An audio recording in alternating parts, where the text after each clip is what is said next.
Start.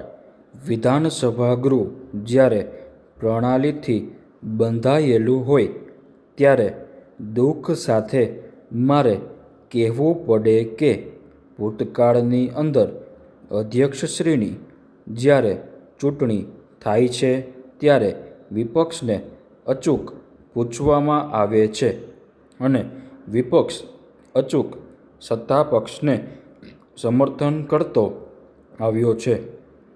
બહુમતી આપશ્રીને એટલી બધી આવી છે કે આ વખતે પરંપરા મુજબ એક કટસી ખાતર પણ વિપક્ષને તમારે પૂછવું જોઈએ એ પૂછ્યું નથી. હું માનું છું કે પ્રણાલી તોડી છે એનું મને દુઃખ છે, કારણ કે અમે પણ વિધાનસભાની પ્રણાલી સાથે બંધાયેલા છીએ, અધ્યક્ષની ગરિમા સાથે બંધાયેલા છીએ. આજે બિનહરીફ અમે આપને સંપૂર્ણ રીતે ટેકો આપીએ છીએ. આપ એવા સ્થાને બિરાજમાન થયા છો ત્યારે કોઈ રાજકીય પાર્ટી સાથે સંકળાયેલા હતા.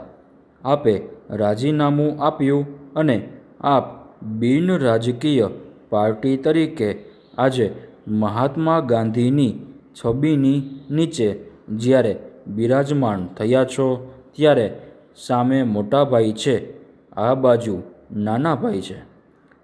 મોટાભાઈ તરીકે નાનાભાઈનું હંમેશા ધ્યાન રખાતું હોય છે.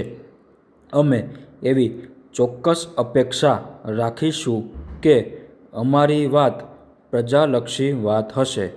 અમારી વાત સરકારે કંઈક ખોટું કર્યું હશે એ વાત અમારી હશે અને આપ ચોક્કસ અમને ન્યાય આપશો એવી આપની પાસે અપેક્ષાઓ પણ રાખીએ છીએ. ગુજરાત વિધાનસભામાં અનેક અધ્યક્ષશ્રીઓ આવ્યા છે અને અનેક અધ્યક્ષશ્રીઓએ પોતપોતાની રીતે અલગ અલગ નિર્ણયો કરેલા છે. તેમના આદેશોનું પાલન કરવું તેના માટે આ સભાગૃહના દરેક ધારાસભ્યશ્રી બંધાયેલા હોય છે.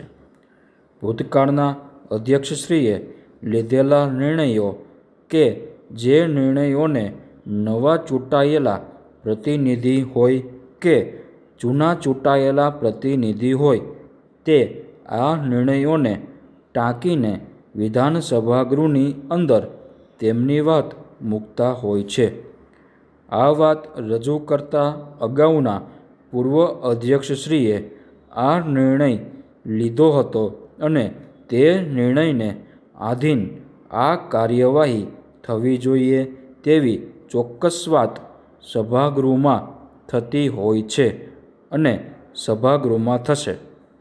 આપની પાસે અપેક્ષાઓ છે કે આપ પૂર્વ અધ્યક્ષશ્રીએ લીધેલા નિર્ણયોને અમે વિપક્ષ તરીકે ટાંકીએ ત્યારે પૂર્વ અધ્યક્ષશ્રીઓના નિર્ણયોને પૂરેપૂરા ધ્યાનમાં રાખીને આપ નિર્ણય લેશો તેવી અપેક્ષા અમે ચોક્કસ રાખીશું.